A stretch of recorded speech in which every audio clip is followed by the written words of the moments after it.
번 더 함께 찬양 드립시다. 세상의 헛된 신을 버리고 하나님 이름 높여 기리세. 찬양 드리겠습니다.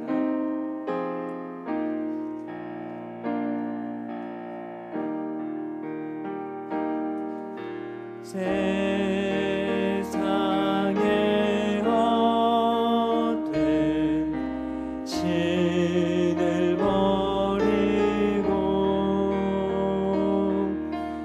하나님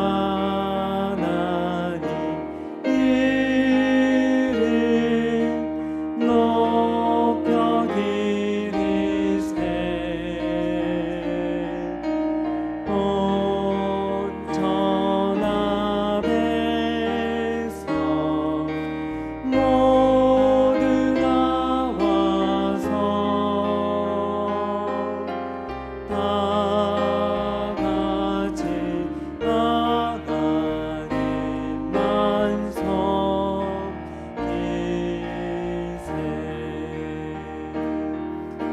세상의 헛된 우상 버리고 인간의 모든 부귀영화와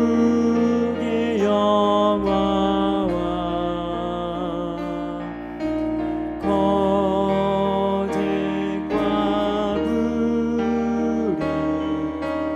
모두 버리고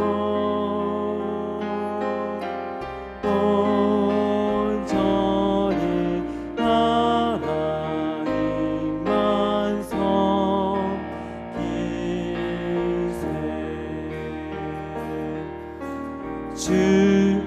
주님의 배송 서로 해하렴.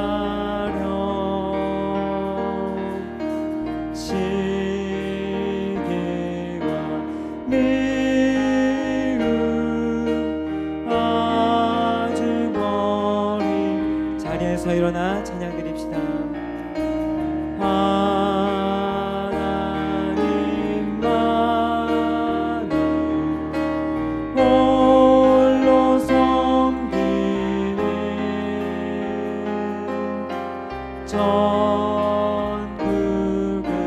어서 이뤄주소서.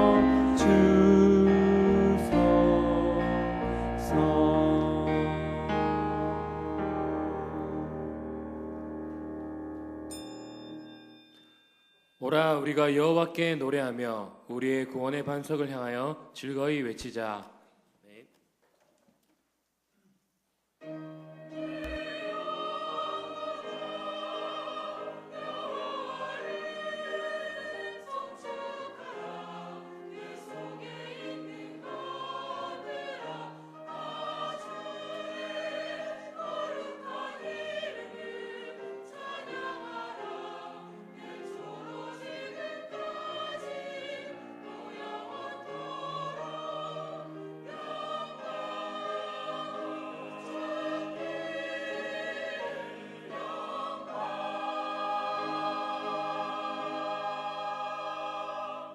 신앙 고백합니다.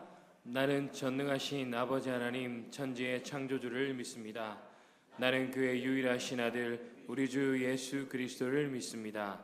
그는 성령으로 잉태되어 동정녀 마리아에게서 나시고 본디오 빌라도에게 고난을 받아 십자가에 못 박혀 죽으시고 장사된 지 사흘 만에 죽은 자 가운데서 다시 살아나셨으며 하늘에 오르시어 전능하신 아버지 하나님 우편에 앉아 계시다가 거기로부터 살아있는 자와 죽은 자를 심판하러 오십니다. 나는 성령을 믿으며 거룩한 공교회와 성도의 교제와 죄를 용서받는 것과 몸의 부활과 영생을 믿습니다. 아멘. 한 주간의 삶을 돌아보며 참회의 기도를 드리겠습니다.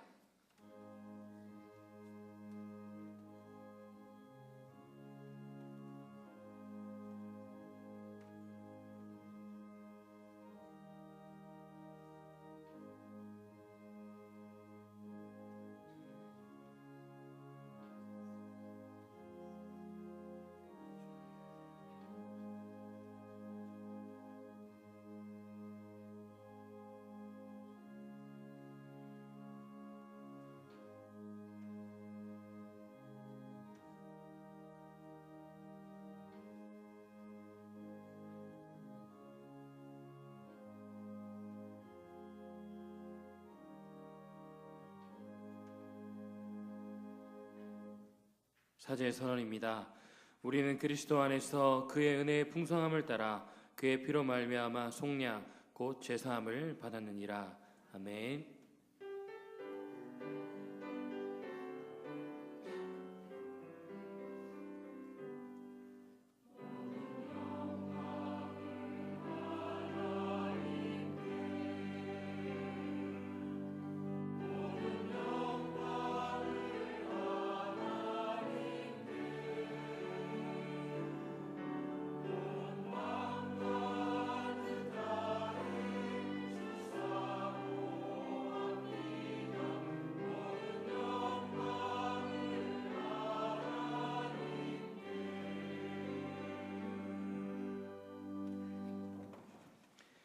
제1은 너는 나 외에는 다른 신들을 내게 두지 말라.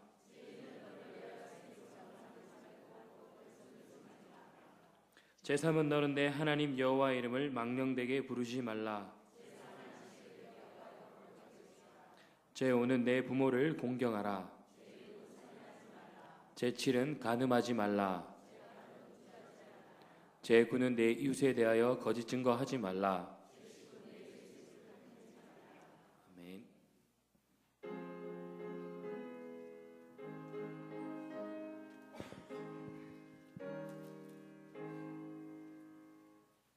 예수는 나의 힘이요 내 칭명 되시니 오주 예수 따라 살며 죄중에 빠지리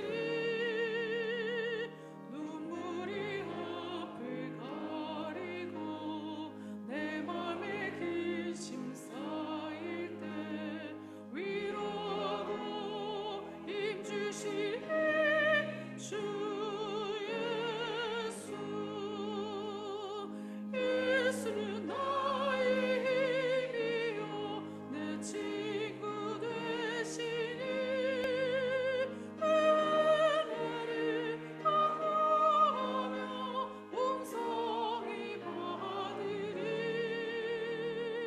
햇빛과 비를 주시며 주수의 복식만 떠다 귀한 열매 주시니 주 예수 예수는 나의 힘이요 내 기쁨 되시니 내 명령을 전행하여 늘 풍성하겠네 주야로 보호하시며 가는 길 가게 하시니 의지하고 따라가니 주 예수 예수는 나의 힘이요 내 소망 되시니 이 세상에 떠나갈 때 곧 영생 얻으리 한없는 복을 주시고 영원한 기쁨 주시니 나의 생명 나의 기쁨 주 예수 사랑의 하나님 아버지, 언제나 변함없는 사랑으로 한 주간 우리를 지키시고 인도하신 주님을 찬양합니다. 지금 설레는 마음으로 주님 공로 의지하고 주님 앞에 나왔습니다. 예수님의 보혈로 우리를 깨끗게 하시고 말씀으로 꾸짖어 주시옵소서. 하나님 아버지, 오늘 거룩하게 드려지는 예배를 방해하는 악한 영을 물리쳐 주시고 온전히 말씀에 집중하여 하나님을 인격적으로 깊이 만나게 하시고 하나님의 미세한 음성을 들을 수 있도록 우리의 마음의 문이 활짝 열려지게 하시어 은혜 충만한 예배의 시간이 되게 하여 주시옵소서. 은혜와 사랑이 많으신 하나님은 간절히 부르짖으면 응답하겠다고 환난과 질병에서 건지시겠다고 하셨습니다. 오늘 삶 속에서 모든 문제를 주님 앞에 온전히 내려놓겠습니다. 주님, 결코 짧지 않은 주님의 손으로 우리를 도우사 막힌 장벽들이 십자가 앞에서 무너지는 역사가 일어나게 하시고, 특히 육신의 질병을 가지고 고통 중에 있는 아버지여 주님의 사람들을 고쳐주시고, 사업에 실패한 분들은 다시 일어나고, 취업의 문을 넘지 못한 청년들에게 닫힌 문이 활짝 열려지게 하여 주시옵소서. 하루하루 힘든 삶을 살아가고 있는 성도님들이 있다면 회복의 역사가 있는 시간이 되게 하여 주시옵소서. 대저 의인은 7번 넘어지나 다시 일어선다고 하셨으니 역전의 명수이신 예수님 능력으로 지금 기도하고 있는 성도님들의 고난에서, 염려에서, 불안에서 승리하게 하여 주시옵소서. 그래서 우리의 축복과 사랑을 우리 주변에 흘러내리고 나누게 하여 주시옵소서. 주님, 수능을 준비하고 있는 수험생들에게는 지혜와 집중력을 더하여서 꼼꼼히 잘 정리하여 원하는 것 이상의 결실을 맛보게 하여 주시옵소서. 하나님, 올해도 이제 3개월밖에 남지 않았습니다. 올해를 시작하면서 올해는 성경도 읽고 1명 이상 전도하기로 하나님과 약속했던 것들이 실천하지 못했다면 이 좋은 계절에 실천하게 하여 주시옵소서. 특히 바쁘다고 피곤하다고 기도를 쉬었다면 기도의 자리로 이끌어 주시옵소서. 하나님, 이 나라의 평화를 위한 기도에 역사하고 계심에 감사합니다. 남북 정상회담, 북미 정상회담 소식이 들려오고 있습니다. 그 속에 어떠한 계략이 있을지라도 이루시는 분은 하나님이심을 압니다. 반드시 이 땅에 전쟁이 없는 평화, 진정한 복음의 통일이 이루어지게 하여 주시옵소서. 세계 열방에 나가 있는 선교사님들, 힘겹게 농어촌 교회를 섬기고 있는 주님의 종들을 주님 손에 부탁하오니 하나님께서 그곳에서 사도행전의 역사를 생생히 맛보게 하여 주시옵소서. 하나님, 우리 교회를 위해 기도합니다. 성도님들이 성경을 잘 배워 영적 성숙을 이루고 젊은 세대의 조직이 구성되고 교회의 재정이 든든해져서 조차타워가 건설되고 교회 리모델링으로 집중하는 예배가 날마다 주일마다 드려지게 하여 주셔서 우리 교회 문을 열고 들어와 예배하는 모든 사람마다 참 평화와 축복이 있게 하여 주시옵소서. 주님, 세우신 오계강 담임 목사님에게 건강과 말씀과 기도의 능력을 주시고 성령 충만함을 허락하여 주시옵소서. 특히 성도님을 살피는 사모님 사역을 축복하시고 학업하는 2 자녀 앞길에 축복하시옵시며 꿈을 이룰 수 있는 대학에 진학할 수 있도록 은혜도 내려 주시옵소서. 우리 교회 부교육자님들을 서로 협력하고 담임 목사님을 잘 보좌하여 하나님의 복을 받는 역사가 있게 하여 주시옵소서. 하나님, 30여 년 성상을 우리 교회에서 목회하시다가 불편한 몸으로 은퇴하신 김성규 원룸 목사님에게 건강을 더하여 주시고 아름다운 믿음의 선배로 남을 수 있도록 가정과 자녀들에게도 축복을 더하여 주시옵소서. 아름다운 예배를 위하여 온 마음과 정성을 다하고 있는 성가대, 교약, 교사, 주차 안내, 보이지 않는 곳에서 수고하는 손길들도 우리 주님께서 축복하여 주시옵소서. 하나님, 이제 이 예배당을 나가면 세상으로 나갑니다. 한 주간 주님 앞에 부끄러움이 없게 살게 하시고 사람들 앞에 당당하게 살 수 있도록 성령님께서 우리를 생명사계로 싸주시고 주님의 고운 손으로 우리의 손을 포개시고 은혜로 함께하여 주셔서 한 주간 승리할 수 있도록 도와주시옵소서. 참 좋으신 예수님의 이름으로 기도하옵나이다. 아멘.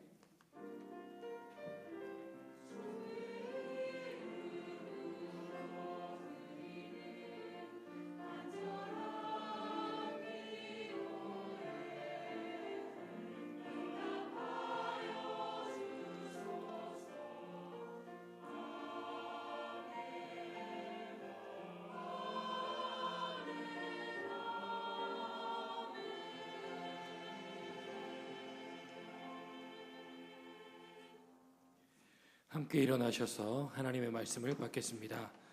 오늘 우리에게 주시는 하나님의 말씀은 요한계시록 10장 1절에서 11절까지의 말씀입니다. 제가 봉독하겠습니다.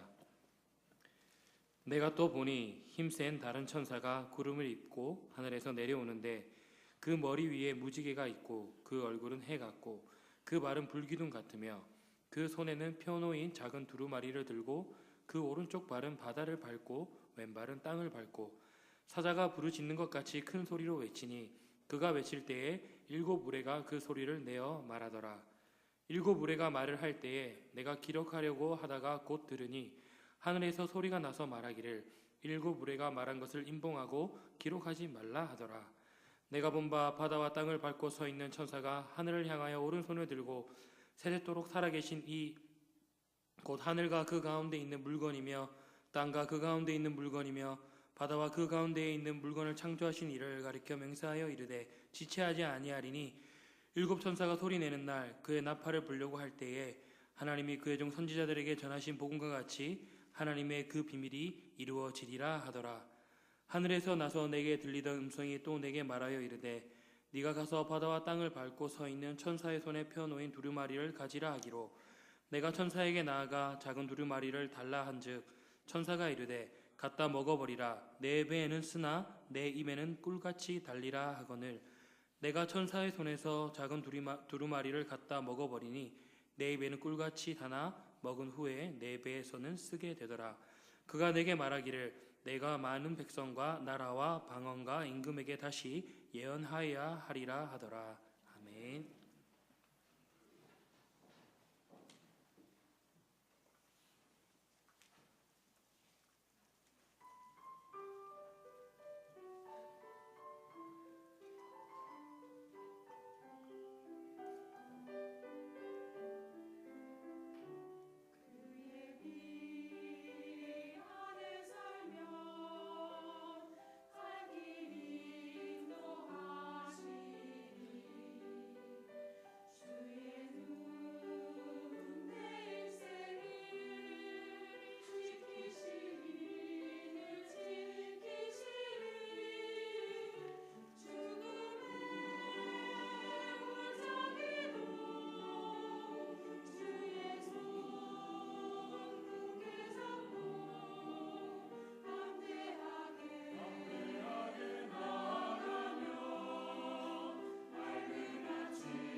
감사합니다. 우리 하나님께서 이 찬양을 기쁘게 받으신 줄로 믿습니다.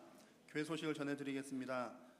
다음 주 3부 예배 후에는 정기 재직회로 모입니다. 우리 재직 여러분께서는 시간 꼭 기억하시고 모두 참여해 주시기 바랍니다. 10월 8일과 9일에는 남전도회 연합으로 수련회가 있습니다. 남전도 회원들께서는 많이 참여해 주시기를 바랍니다. 지난 주간에 3교구 안명호 권사님 가정의 장례식 은혜 가운데 잘 치루었음을 알려드립니다.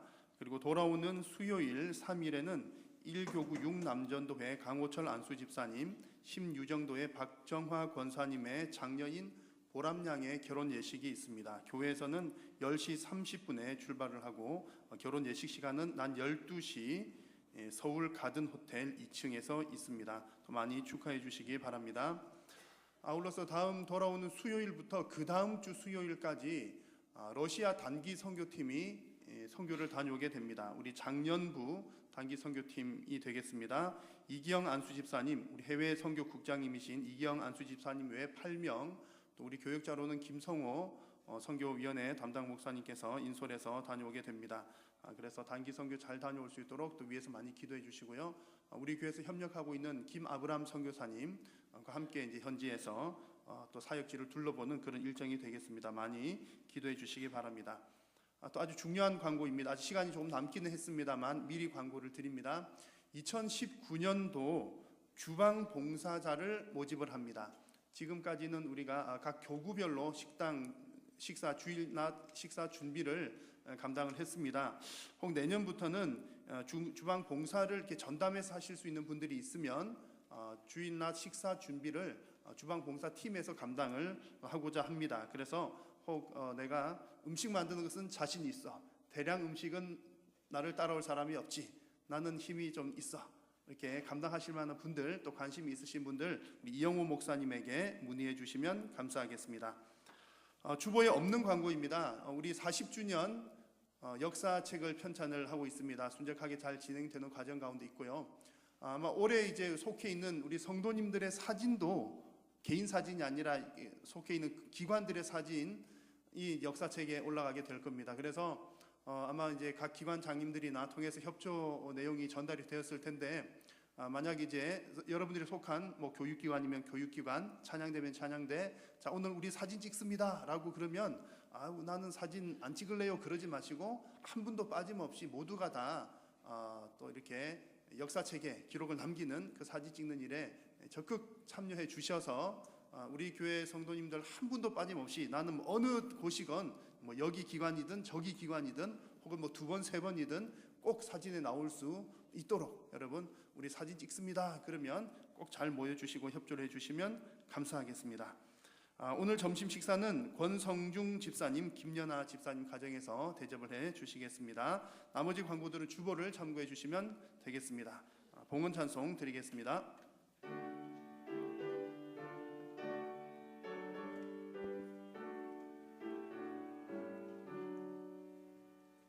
내게 있는 모든 것을 아낌없이 드리네. 사랑하고 의지하여 주만 따라 살리라. 주께 드리네, 주께 드리네. 사랑하는 구주 앞에 모두 드리네. 하나님 감사합니다. 오늘도 저희들을 하나님께 예배하는 귀하고 복된 자리에 불러주셔서 감사합니다. 사랑하는 우리 성도님들, 하나님의 부르심에 응답하여 주님 앞으로 나오면서 빈손으로 오지 아니하고 주께서 우리에게 주신 물질의 10분의 1을 구별하여 10의 1조로 하나님 앞에 올려드리며 또 선교를 위하여서 건축과 구제와 장학을 위하여서 여러 가지의 목적들을 위하여서 하나님 앞에 귀한 물질을 올려드리고 또 우리에게 주신 감사의 제목들을 따라 또한 주일 예물로 기타 예물로 하나님 앞에 올려드립니다. 주님, 주님께 드린 귀한 물질 하나님께로부터 온 것이니 하나님의 뜻대로 주님 나라 위하여 사용하여 주시고 드리는 모든 손길 위에는 하나님 크게 축복하여 주시사 사랑하는 성도님들 주님께 더 많은 것으로 드릴 수 있도록 심을 씨앗을 풍성하게 허락하여 주시옵소서. 우리가 이 땅 가운데 살아가는 동안 하나님을 영광 위하여 귀하게 쓰임받는 인생이 되게 하여 주시고 하나님 앞에 쓰임받음으로 우리에게는 기쁨이 넘치도록 하나님 은혜 도하여 주시옵소서. 사랑하는 성도님들의 각 가정과 삶의 형편 가운데도 주님 늘 동행하여 주시고 하나님께서 지키시는 우리 성도님들의 모든 삶이 되게 하여 주시옵소서. 오늘 하나님의 말씀을 받을 때에도 우리 모든 심령들이 옥토와 같은 마음밭 되게 하여 주시고 남은 모든 예배 시간을 통하여 성삼위 하나님께서 홀로 영광 받아 주시옵소서. 예수님의 이름으로 기도드립니다. 아멘. 오늘 여러분들이 드리는 이 귀한 예배를 우리 하나님께서 기쁘게 받으실 줄로 믿습니다. 오늘 예배하는 자리에 오늘 많은 분들 앉아 계신데 여러분들에게 너무나 당연한 듯 하면서도 사실은 약간은 어려울 수 있는 질문을 한 가지 해볼까 합니다. 여러분들은 왜 예수님을 믿으십니까? 여러분들은 왜 예수님을 믿으십니까? 제가 드리는 이 질문은 사실은 신학적으로 굳이 따지면 오류가 있는 질문입니다. 질문 자체가 잘못된 질문이고요. 정확하게 질문을 하려면 이렇게 질문을 해야 되겠죠. 여러분들은 어떻게 왜 예수님을 믿게 되었을까요? 여러분 두 가지 질문의 차이를 아시겠죠? 여러분들은 왜 예수님을 믿으십니까? 이 질문은 내가 믿는다는 그런 내용이 들어가 있는 거고요. 왜 믿게 되셨습니까? 그 말은 누가 여러분을 믿게 만들었습니까? 그런 내용이 담겨져 있습니다. 그래서 우리가 믿는다라고 하는 것은 내가 내 의지로 어느 날 내가 그래 오늘부터 하나님 믿기로 해서 라고 믿어지는 것이 아니라 하나님께서 주시는 그 믿음이라고 하는 선물, 그 주시는 것을 깨닫고 받아들이게 됨으로 나는 믿게 되어진다는 것이 바른 표현입니다. 자, 그래서 이제 두 번째 질문이 정확한 질문이라는 얘기고요. 그럼에도 불구하고 제가 다시 한번 첫 번째 질문을 한 번 더 해보려고 합니다. 여러분들은 왜 예수님을 믿으십니까? 믿음이 생긴 이후에 지금 계속해서 믿음 생활을 하고 계신데 왜 이렇게 계속 예수님을 믿고 계시냐는 그런 질문입니다. 여러분 왜 계속 믿고 계십니까? 여러 가지 대답들이 나올 텐데요. 아마 이렇게 대답하시는 분들이 분명히 있을 겁니다. 저는요 무시무시한 지옥 안 가기 위해서 예수님 믿습니다. 그런 대답 분명히 있을 것이고요. 지금 우리는 요한계시록 말씀 살펴보고 있으니까 계시록에 나오는 재앙들 무섭지 않습니까? 이 무시무시한 재앙 받지 않기 위해서 저는 예수님을 믿습니다. 이렇게 대답하시는 분들도 분명히 있을 겁니다. 이런 대답들이 틀린 대답은 아닙니다만 다분히 이렇게 대답하는 것은 방어적인 대답입니다. 좋은 대답은 아닙니다. 방어적인 대답입니다. 자, 여러분 하나님께서 사람을 만드실 때는 분명히 목적을 가지고 만드셨습니다.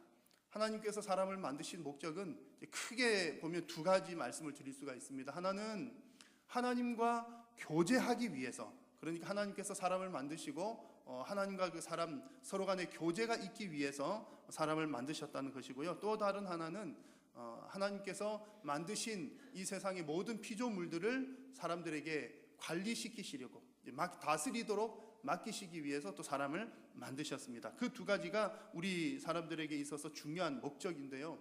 이것을 다르게 표현하면 이렇습니다. 우리 성도들이 예수님을 믿는 이유는 하나님을 예배하기 위함이고 예배를 통해서 하나님과 교제하기 위함이고 또 하나님을 즐거워하기 위함입니다. 믿으십니까? 그래서 우리가 예수님 믿는다는 것은 이제 벌 안 받으려고 예수님 믿어요. 이것은 너무 소극적이고 방어적인 자세고요. 그런 것이 아니라 하나님과 더 가까이 지내려고 예수님을 지금 계속 그 믿음 생활을 잘 하고 있습니다 라고 하는 것이 맞는 얘기라는 겁니다. 하나님과 교제하는 것, 하나님과 더 가까워지는 삶을 살아가는 것, 이것이 성도의 모습입니다. 그런데 하나님의 말씀을 잘못 이해하면 좀 전에 제가 말씀드린 것처럼 수동적이고 방어적인 신앙생활을 하게 됩니다. 뭔가 하나님을 잘 믿는 것처럼 보이긴 하지만 벌 안 받으려고 믿는 신앙이 되기가 쉽다는 겁니다. 이단들은 특별히 성경을 그렇게 가르칩니다. 이단들이 가르치는 방식이 그래요.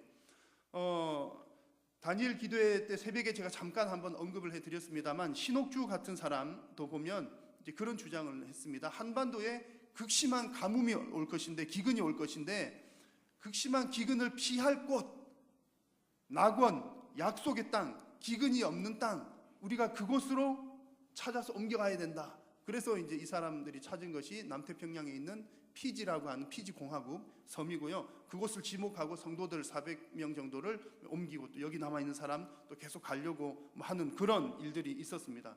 지금 아직까지도 아마 감옥에 있는 걸로 압니다. 자, 이런 이단들은 계시록을 자의적으로 해석하고 잘못 해석해서 성도들한테 말씀을 잘못 가르치는 겁니다. 특히 계시록에 나오는 7재앙 시리즈 같은 것들을 보면 그 7재앙 시리즈는 믿지 않는 사람들에게 주어진 것인데 마치 이것이 성도들에게 향해서 주어진 말씀인 양 성도들에게 이런 재앙을 강조하면서 두려움을 심어주는 겁니다. 그래서 여러분 그 이단들이 참 머리가 좋잖아요. 그 사기꾼들 사기를 잘 치는 사람들도 머리가 대단히 비상한 사람들이에요. 그래서 이단 교주들도 보면 사람의 심리와 마음을 잘 이용하는 거죠. 성경에 있는 것을 그럴듯하게 이용해서 막 겁을 팍팍팍 주는 겁니다. 그러면 아이쿠야 내가 이 재앙 안 받으려면 잘해야 되겠다. 기근이 온대. 이곳을 피해야 돼. 그래서 신앙을 즐겁게 하도록 만드는 것이 아니라 신앙생활을 두렵게 하도록 만드는 겁니다. 적극적으로 하나님을 사랑하도록 만드는 것이 아니라 방어적으로 벌 안 받는 신앙을 만들려고 이렇게 이단들은 성경을 잘못 이렇게 가르치고 있는 겁니다.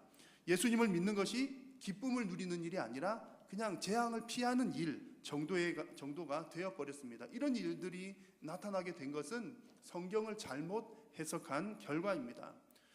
그래서 하나님께서 이제 사람들이 이럴 줄 다 아시니까 성경 곳곳에 특별히 우리 지금 재앙 시리즈 말씀을 보고 있지 않습니까? 이 재앙 시리즈가 쭉 진행되는 가운데 곳곳에 하나님께서 안전장치를 마련을 해 두셨습니다. 7재앙 시리즈를 보면 중간중간에 끼어드는 얘기가 있었습니다. 뜬금없어 보이는 이야기들이 있었는데 그것이 사실은 하나님의 안전장치라는 거죠. 사람들이 이렇게 오해할까봐 이 재앙 시리즈를 쭉 이 편지는 지금 성도들한테 보낸 것이니까요. 이 성도들이 재앙을 당할 것은 아니지만 자 이런 재앙이 있을 것이다. 성도들에게 이렇게 보여주는 말씀이다 보니까 성도들이 읽다가 이게 잘못 오해를 할까봐 그래서 7인 재앙 인 때는 재앙할 때도 6번째 인까지 떼고서 그 다음 7번째 인이 나와야 되는데 중간에 끼어든 얘기가 있었죠. 무슨 얘기가 있었습니까? 인침을 받은 14만 4천에 관한 얘기가 있었습니다. 뜬금없어 보였지만 그 14만 4천에 관한 얘기는 중요한 의미가 있었죠. 이런 재앙을 당하는 사람들은 성도들은 이런 재앙을 당하는 이 재앙의 대상이 아니라 이 14만 4천 인침을 받은 자들은 하나님을 찬양하는 사람들이다. 성도의 모습은 하나님께 예배하고 찬양하는 것이 성도의 모습이다 라는 것을 보여주셨습니다. 그 재앙 시리즈 중간에 자, 오늘 읽은 본문 역시 마찬가지로 지금 나팔 재앙 이야기가 쭉 진행되다가 6번째 나팔까지 나왔는데 그러면 이제 7번째 나팔이 와야 될 텐데 그러지 않고 중간에 또 끼어든 얘기가 2가지가 나오는 겁니다. 그 중에 오늘 하나가 바로 오늘 읽은 말씀인데요. 오늘 말씀도 그런 내용입니다. 하나님의 백성들은 이 재앙에 벌벌 떨면서 신앙생활을 하는 그러니까 재앙을 피해서 도망 다니는 그런 사람들이 아니라 성도들은 이 재앙의 시대 가운데서 하나님께서 맡겨주신 사명을 감당하는 사람들이 성도들이다. 오늘 말씀은 우리에게 그것을 보여주는 것입니다. 여러분, 하나님의 백성들은 사명의 사람입니다. 그래서 오늘 말씀 속에서 우리 재앙의 시대 가운데 우리가 하나님께서 우리에게 어떻게 사명을 또 확인시켜 주시는지 또 하나님을 통해서 여러분들의 사명을 다시 한번 확인하는 시간 될 수 있기를 바랍니다. 사람들과 이렇게 대화를 나누다 보면 참 재미있는 사람들이 있습니다. 뭐 우스갯소리를 잘하는 사람들도 재미있는 사람들이지만 또 어떤 사람들이 재미있는 사람이냐면 비밀 얘기를 해주는 사람들은 좀 재밌습니다. 비밀 얘기. 이건 비밀인데 라고 하면서 얘기를 막 해주는 겁니다. 여러분 비밀은 얘기하지 말아야 되잖아요. 우리 한일교회 성도님들은 비밀은 얘기 안 하시는 분들일 줄로 저는 믿습니다. 근데 이제 비밀인데 그러면서 막 얘기를 해요. 근데 얘기하는 사람도 너무 즐거워해요. 얘기 듣는 사람도 즐거워해요. 저도 최근에 이제 어디 가가지고 제가 올 여름에 이제 아이들 학생들 데리고 미국을 다녀왔잖아요. 우리 한국 얘기 아니니까 제가 쉽게 드립니다. 갔더니 그곳에 있는 이제 어느 또 성도님께서 비밀 얘기를 많이 해주시더라고요. 이민 사회에 있는 뭐 여러 사람들에 관한 얘기를 해주시는데 비밀인데 그러면서 하는 사람도 즐거워하고 저도 들어보니까 드라마보다 더 재밌어요. 비밀은 그렇게 재밌나 봐요. 그리고 또 비밀을 말하면 안 되는 건데 우리 둘만 비밀을 공유를 하는 거잖아요. 그러면 왠지 그 사람하고 좀 가까워지는 듯한 느낌이 들기도 합니다. 그러나 여러분, 비밀은 절대로 말하시면 안 됩니다. 안 되고 말해도 되는 비밀이 있습니다. 이 비밀은 말씀해도 되는데요. 공개된 비밀이 있는데 그 비밀은 말해도 되는 비밀은 뭐냐면 하나님에 관한 비밀입니다. 하나님의 비밀. 자, 고린도전서 4장에 보면 이런 말씀이 있습니다. 한번 같이 읽어볼까요? 시작. 사람이 마땅히 우리를 그리스도의 일꾼이요 하나님의 비밀을 맡은 자로 여길지어다. 하나님의 비밀이라는 말이 나오죠. 하나님의 비밀은 뭘까요? 골로새서 말씀 보니까 하나님의 비밀인 그리스도를 깨닫게 하려 함이라. 그러니까 하나님의 비밀은 예수님이 하나님의 비밀이라는 그런 얘기입니다. 그래서 이 말씀을 좀 풀어서 다른 뭐 성경 전체 내용들과 함께 이렇게 말씀을 드려보면 이렇습니다. 하나님의 비밀이란 복음을 통해 드러난 하나님의 목적에 관한 은밀한 지식, 이렇게 복음을 통해서 드러난 하나님의 목적, 그것이 하나님의 비밀이라는 겁니다. 더 쉽게 말하면요, 하나님의 구원의 사역과 구원의 과정에 관한 이야기가 하나님의 비밀입니다. 여러분, 이게 비밀입니까? 비밀이 아닙니까? 우리한테는 비밀이 아니잖아요. 하나님께서 이렇게 구원하신다, 예수님을 보내주실 것이다, 예수 그리스도를 통해서 이방에게도 다 복음이 다 전해진다, 다 구원받을 수 있다, 우리 다 알고 있는 내용이잖아요. 그래서 이것이 공개된 비밀이라는 얘기입니다. 그런데 이 비밀은 아무리 들어도 깨닫지 못하는 사람이 있습니다. 그러니까 그 사람한테는 비밀일 수밖에 없는 것이지요. 여러분, 성도들은, 저와 여러분들은 하나님과 함께 비밀을 공유하는 사이인 줄로 믿습니다. 또 저와 여러분들은 하나님의 비밀을 맡은 자들입니다. 비밀을 알고 있는 자들이고 우리는 하나님의 비밀을 맡은 자들입니다. 오늘 읽은 계시록 말씀에서도 하나님의 비밀에 관해서 언급을 하고 있습니다. 자, 오늘 말씀을 보시면 이렇습니다. 사도 요한은 지금 환상을 보고 있는데 환상 중에 힘센 다른 천사가 구름을 입고 하늘에서 내려오는 것을 봅니다. 그 모습을 보니까 머리 위에는 무지개가 있고 얼굴은 해 같고 발은 불기둥 같습니다. 그리고 그의 손에는 펴놓인 작은 두루마리가 있습니다. 오른발은 바다를 짚고 있고 왼발은 땅을 밟고 있습니다. 자, 이런 모습은 마치 누구를 연상케 합니까? 예수님을 연상케 하는 묘사들입니다. 그래서 이 천사를 예수님이다 이렇게 해석하기도 하고요, 그냥 뭐 힘센 다른 천사이다 이렇게 해석하기도 하는데 뭐 별 이렇게 해석하나 저렇게 해석하나 뭐 별 문제가 없습니다. 자, 이 구절에서 펴놓인 작은 두루마리라고 하는 것은 계시록 5장에서 어린 양께서 두루마리 인을 떼셨잖아요. 처음에 봉인됐던 인을 어린 양이 인을 뗐습니다. 그래서 그 두루마리가 펼쳐져 있는 상태인 것이죠. 자, 그 두루마리에는 어떤 내용이 적혀 있었습니까? 재앙의 메시지, 심판의 메시지, 앞으로 쭉 진행되는 지금 재앙들, 심판에 관한 거죠. 그러나 이 재앙과 심판은 결국 다른 말로 하면 뭐냐면 하나님의 구원의 역사의 과정입니다. 하나님께서 어떻게 구원하시는가, 하나님께서 어떻게 구원을 완성해 나가시는가, 그런 내용이 바로 이 펴진 두루마리 안에 써 있는 겁니다. 자, 이 내용은 땅과 바다, 즉 유대와 온 열방 위에 계시는 그리스도께서, 주님께서 가지고 계시는 말씀이시고 또 그들 위해서 통치하시면서 그들에게 이루실 내용이라는 사실입니다. 이것이 하나님의 비밀입니다. 그래서 7절 말씀에 보면 하나님의 비밀이라고 하는 표현이 나왔죠. 7째 천사가 소리내는 날에 나팔을 불려고 할 때 하나님의 비밀이 이루어지리라. 계시록에도 하나님의 비밀이라는 말씀이 나옵니다. 그래서 이 비밀이라고 하는 것이 서신서에 나오는 표현에 의하면 예수님을 통해서 이루시는 구원의 역사, 나중에 계시록 11장에 가서 보면은 그가 세세토록 왕노릇 하리로다, 이것이 하나님의 비밀이라는 겁니다. 죄로 인해서 어둠의 권세 안에 갇혔던 세상 열방 나라들이 하나님께로 회복되고 하나님께서 모든 피조물의 왕으로 다스리실 것이다. 이것이 하나님의 비밀입니다.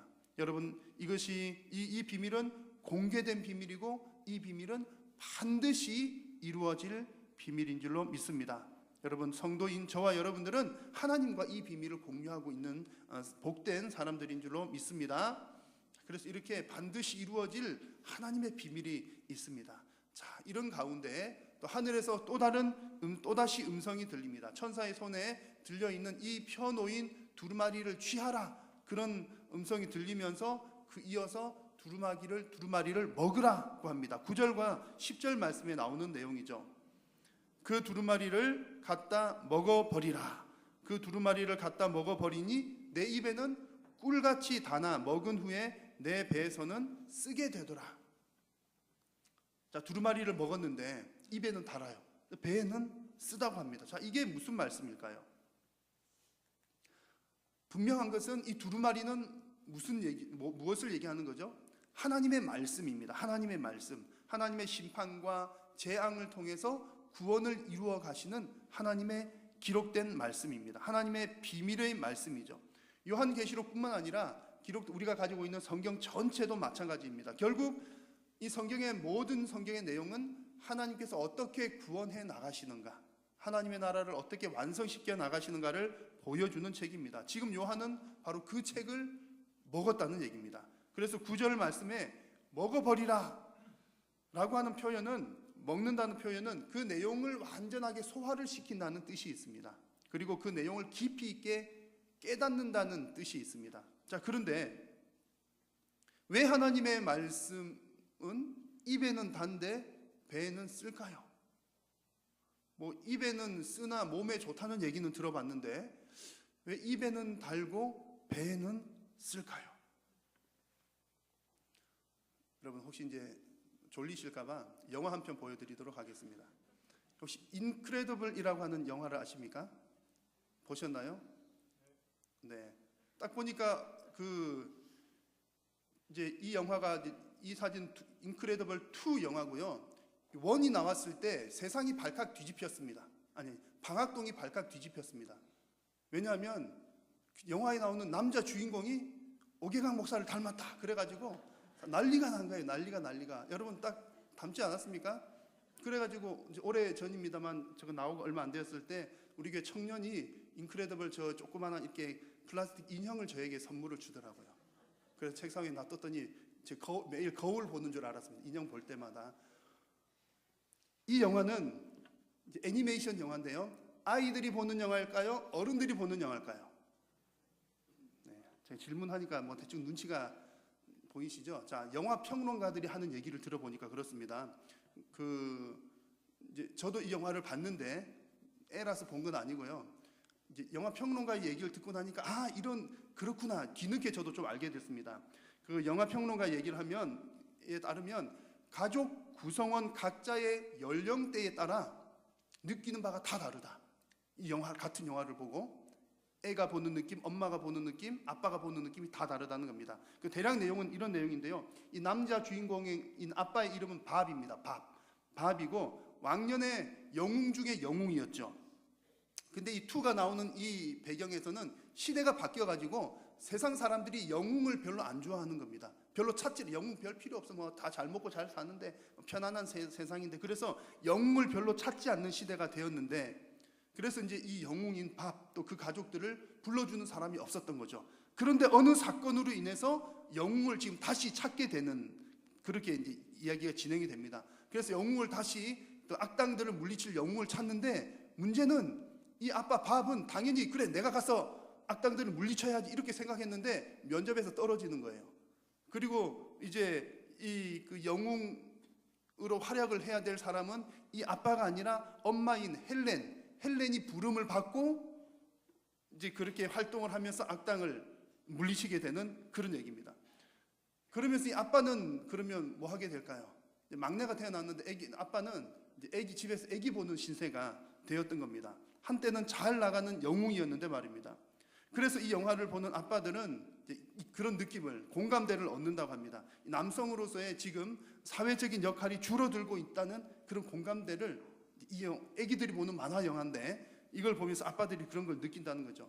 그래서 이 영화의 결론은 뭐 다시 이제 영웅들이 다 이 세상을 구출한다는 뭐 그런 얘기입니다만, 이 영화는 아이들을 위한 영화이기도 하지만 어른들, 그리고 여성의 역할은 점점 많아지고 남성의 역할은 점점 줄어든다는 그런 우리 현 사회를 비추어주는, 보여주는 그런 영화이기도 합니다. 그래서 같은 영화지만 아이들에게는 달콤한 영화이고, 엄마들에게는 희망적인 영화이고, 아빠들에게는 씁쓸함, 그렇지, 씁쓸함을 공감하게 하는 영화다는 것이 영화평론가의 얘기입니다. 제가 이 이야기를 드리는 이유는 영화 한 편도 보는 사람에 따라 달콤하게 볼 수도 있지만 씁쓸한 것을 느끼는 것처럼 성경 말씀도 때로는 우리에게 달콤하기도 하지만 쓴맛도 성경에는 있다는 얘기입니다. 여러분, 성경은 언제 달게 느껴지십니까? 여러분, 성경의 단맛을 느껴보셨죠? 성경의 단맛을 아마 다 느껴보셨을 줄로 압니다. 언제 단맛을 느끼셨습니까? 하나님 말씀 읽다가 하나님께서 나를 정말 이렇게 사랑하시는구나, 여러분, 그게 느껴질 때 성경이 꿀같이 달잖아요. 그리고 우리가 구원의 확신을 성경을 통해서 확신하게 될 때 정말 하나님께서 나를 위해서 예수님을 보내주셨구나, 정말 나는 구원받은 백성이구나, 여러분, 그 구원의 확신을 말씀을 통해서 찾게 될 때 이 하나님의 말씀은 꿀같이 답니다. 그런 느낌을 정말 받는 것이죠. 자, 그런데 말씀을 계속해서 묵상하고 또 읽고 또 더 깊이 이해를 하다 보면 처음에는 정말 꿀같이 단 말씀이었는데 이제 하나님의 말씀에서 쓴맛도 느껴지는 겁니다. 오늘 성경에 먹어버리라는 그 표현에 있는 의미처럼 하나님의 말씀을 완전히 소화를 시키게 되면 그 가운데 하나님의 말씀에는 쓴맛도 있구나, 이게 느껴진다는 겁니다. 여러분, 성경에서 어떤 맛이 쓴맛일까요?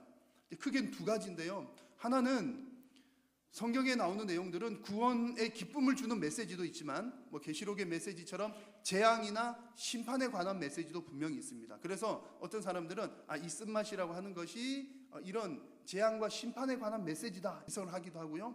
이런 면도 있습니다만 두 번째 이유가 우리 성도들에게 정말 더 중요한 부분입니다.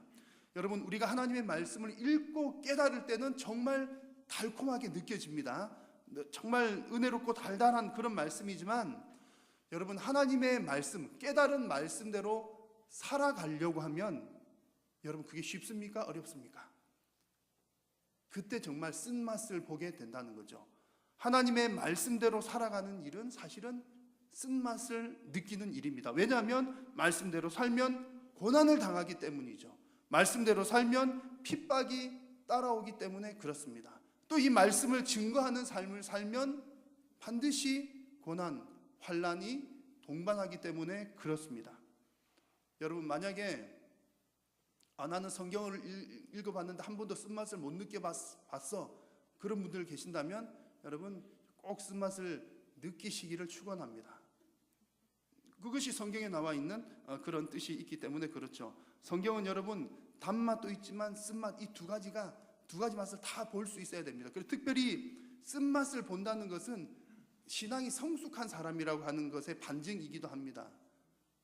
그렇죠? 하나님의 말씀을 내가 말씀대로 살려고 하다가 당하는 고난을 경험을 해봤기 때문에 그 사람, 쓴맛을 본 사람은 성숙한 사람이라고 할 수 있는 것이죠. 그러나 동시에 하나님의 말씀의 단맛을 또 날마다 경험해야 이런 이제 쓴맛, 당하는 환난, 고난, 역경, 어려움들을 충분히 이겨낼 수가 있는 겁니다. 그래서 우리 성도들은 하나님의 말씀의 단맛과 쓴맛을 항상 같이 그 맛을 느끼면서 사는 그런 사람들이어야 합니다. 그래서 우리 한일교회 성도님들은 하나님의 깊은 맛을, 두 가지 맛을 다 경험하시는 여러분들이 되시기를 축복합니다.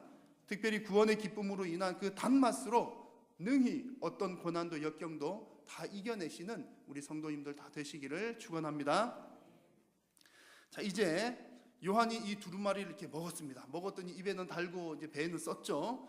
그런 두루마리를 먹고 난 이후에 천사가 다시 하는 말을 한번 보십시오. 같이 한번 말씀을 읽겠습니다. 시작.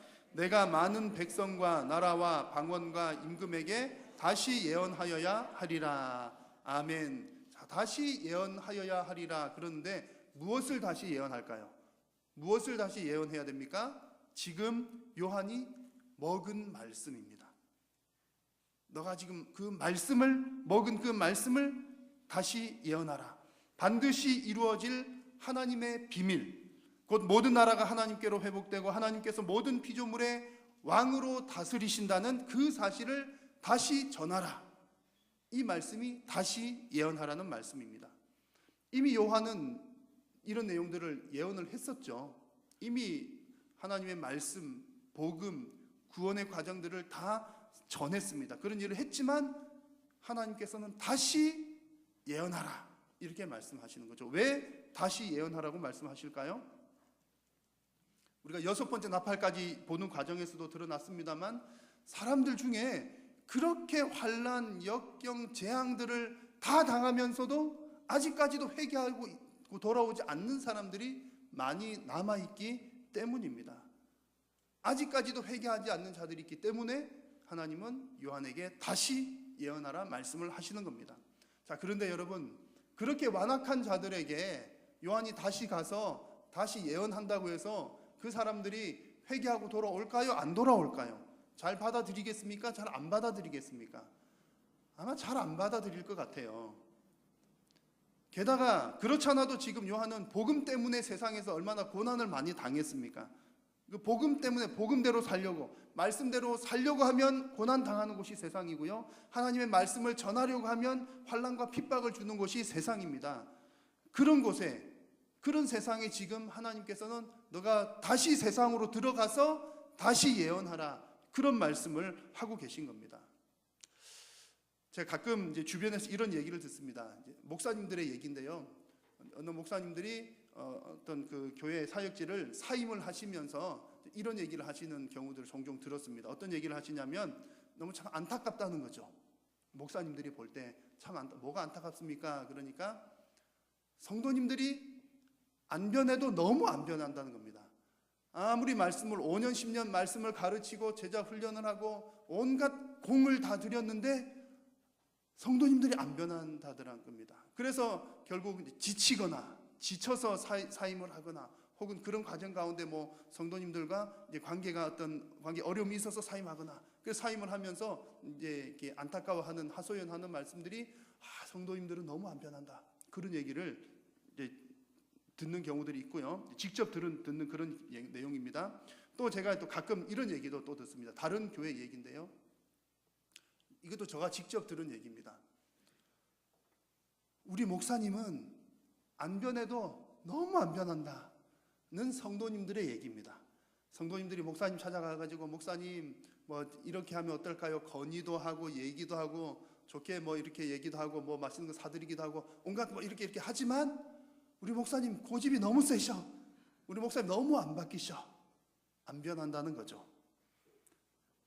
여러분, 누가 안 변한다는 걸까요? 물론 다른 교회 얘기, 서로 다른 교회 얘기긴 합니다만 누가 안 변하는 걸까요? 여러분, 목사가 안 변합니까? 성도가 안 변합니까? 안 변하는 건 사람이 안 변하는 거죠. 목사님도 사람이고 성도님도 사람이고, 여러분 둘 다, 사람들은 다 누구나가 다 잘 안 변합니다. 자, 하물며, 그런데 우리 성도들도 목사들도 안 변하는데 하물며 지금 죄악의 웅덩이 가운데 푹 빠져 있는 저 세상 사람들, 그 사람들에게 가가지고 회개하십시오, 예수님 믿으십시오 이렇게 외친다고 해서 그 사람들이 잘 변할까요? 훨씬 더 가능성이, 우리 인간적으로 볼 때 훨씬 더 가능성이 없어 보입니다. 그럼에도 불구하고 자비로우시고 오래 참으시는 우리 여호와 하나님께서는 아직까지는 기다리고 계시는 겁니다. 기회를 더 주고 계시는 겁니다. 그들이 돌아오기를 바라고 계시는 겁니다. 그래서 성도들에게 명령을 하시는 거죠. 가서 다시 예언하라. 지금 요한에게 주시는 메시지도 바로 그것입니다. 여러분, 오늘 우리가 말씀에서 중요한 부분이 이 부분입니다. 우리가 지금 살아가고 있는 이 시대가 바로 재앙의 시대요, 심판의 시대입니다. 여러분 믿으십니까? 우리는 그렇게 고백을 합니다. 재앙의 시대요, 심판의 시대인데 우리 성도들이 이 재앙의 시대, 심판의 시대를 어떻게 살아야 합니까? 재앙받는 자들, 죽어가는 그 자들, 그 사람들 그냥 우리가 방관하고만 있어야 하겠습니까? 하나님께서 우리에게 주시는 말씀은 그것이 아니라는 거죠. 비록 변화의 확률이 적어 보이는 세상이지만 아무리 말을 해도 저 사람 도무지 그 복음을 안 받아들일 것 같지만 그럼에도 불구하고 하나님의 왕 되심을 끝까지 전하는 것이 우리 성도들의 사명이라는 얘기입니다. 여러분, 이 사명은 하나님의 말씀을 달게 받아들인 자들만이 전할 수 있는 사명입니다. 하나님의 말씀의 단맛을 경험해야만 그 복음을 전하다가 만나는 쓴맛도 능히 이길 수 있기 때문입니다. 그 복음에 인한, 구원으로 인한 내적인 기쁨이 넘쳐나야 외적으로 다가오는 핍박들도 능히 이겨낼 수가 있기 때문입니다. 여러분, 우리 성도님들이 사명을 감당한다는 것은 분명히 말씀의 쓴맛을 보는 것입니다. 그럼에도 불구하고 우리 성도들이 이 재앙의 시대에 반드시 해야 할 것은 그 하나님의 말씀을 증거하는 일, 다시 예언하는 일인 줄로 믿습니다. 그래서 사랑하는 우리 한일의 모든 성도님들, 하나님의 말씀의 단맛을 날마다 경험하시면서 여러분들의 사명을 다시 감당하시는 여러분 모두가 되시기를 축원합니다. 이 시간 우리가 합심해서 한번 잠시 기도했으면 좋겠습니다. 오늘 주신 말씀을 주님 기억하시면서 하나님의 말씀의 단맛을 항상 체험하게 하여 주시옵소서. 하나님의 말씀을 통하여 구원의 기쁨, 감사, 주님의 사랑을 깊이 체험하도록 하나님 깨닫게 하여 주시옵소서. 위에서 기도하시고 또 내게 주신 사명을 끝까지 잘 감당하는 여러분들의 신명 될 수 있도록 주님의 이름 간절히 한번 부르고 합심하여 기도하겠습니다. 주여, 살아계신 여호와 하나님 아버지, 은혜를 감사합니다. 오늘도 우리에게 말씀하여 주셔서 감사합니다. 하나님, 재앙의 시대를 살아가는 우리 사랑하는 성도님들이 주님 이 시대 이 땅을 어떻게 살아가야 할지를 주님 말씀으로 보여주시니 감사합니다. 하나님, 날마다 하나님의 말씀, 주님 구원의 확신, 확신의 기쁨, 말씀의 단맛 우리 사랑하는 성도님들 날마다 체험케 하여 주시옵소서. 하나님의 말씀을 단맛을 체험하여 우리가 복음을 증거하고 사명을 감당할 때 주님 다가오는 그 모든 쓴맛들, 하나님 환난들, 역경들, 주님 그 모든 것들 능히 이겨낼 수 있도록 하나님 도와주시옵소서. 사랑하는 성도님들이 우리가 이 땅 가운데 살아가는 동안 우리에게 주신 그 사명을 다시 예언하라는 사명을 끝까지 잘 감당하는 모든 성도님들 되게 하여 주시옵소서. 하나님 감사합니다. 사랑하는 우리 한일의 모든 믿음의 권속들이 하나님의 말씀의 단맛을 항상 체험하게 하시고 우리에게 맡겨주신 사명, 다시 예언하라, 다시 복음을 전하라, 그 사명을 끝까지 감당하는 모든 성도님들 되게 하여 주시옵소서. 예수님의 이름으로 기도드립니다. 아멘.